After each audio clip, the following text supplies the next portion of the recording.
Кандайсыздар урматтуу көрүүчүлөр, анда эмесе мен сабак берип атып бир 3 нерсени түшүндүм да.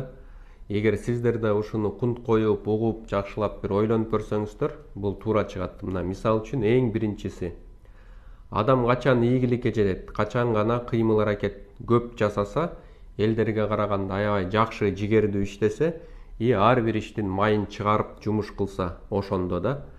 Качан адам ошол жан дүйнөсү менен ички дүйнөсүнөн сүйүп ошол жумушту аткарып баштайт. Качан гана өзүнө жаккан жумушту аткарганда да. Элестетиңиз, адам 100% өзүнүн жаккан жумушун жасаса, ошол жумуштан чарчабай, наоборот, эс алат да. Ошон үчүн адамдын эң биринчи максаты өзүнө жаккан, өзүнө сүйгөн жумушту аткарып, туура багыт алып кетүү да.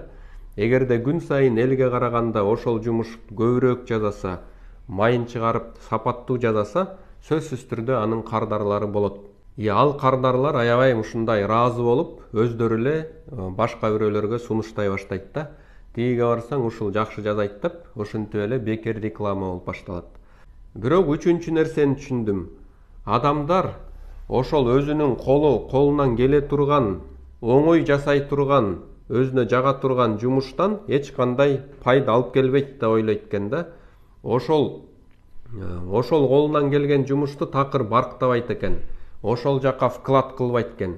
Мисал үчүн өзүнүн жакшы билген жумушунан акча иштеп табат дагы, ушул акчаны каяка сала койсом, кантип дагы бизнес кыла койсом деп, туура эмес жактарга салып акчасын коротот экен. Сиз ошол акчаны каерден иштеп таптыңыз? Ошол сферага, ошол тармакка акчаңызды салышыңыз керек да. Эгер англис тилин берип акча иштеп тапсаңыз, анда ушул англис тил сферасына салышыңыз керек, учебный центр ачышыңыз керек, өзүңүз эмес дагы сизге окшогон мугалимдерди алып иштетишиңиз керек. Мисал үчүн бир байке бар экен, ал аябай жакшы мал доктур экен, бирок ошол жактан тапкан акчасын башка жака салам деп жүрөт да. Андан көрө ветеринарный клиника ач, андан көрө ветеринарный аптека ач, ошол жумуштун санын көбөйт, сапаттуу жаса, ошентип эле бул иш аркылуу эч качан жумушу жок отуруп калбайсыз да. Ошондуктан урматтуу мекендештер, мен сиздерге каалоорум биринчиден өзүңүздүн багытыңызга түшүп, колуңуздан келген өзүңүзгө жаккан жумушту жасаңыз. Экинчиден ошол жумушту аябай майын чыгарып, көп иштеп, кардарлар аябай ыраазы кылганды билиңиз. Үчүнчүдөн, эгерде ошол сферадан акча тапсаңыз, кайра эле ошол сферага салып, ошол жумушту өркүндөп өстүрүңүз. Анда эмес, урматтуу мекендештер, ушул 3 нерсени аткарасыздар деп мен сиздерге ишенем.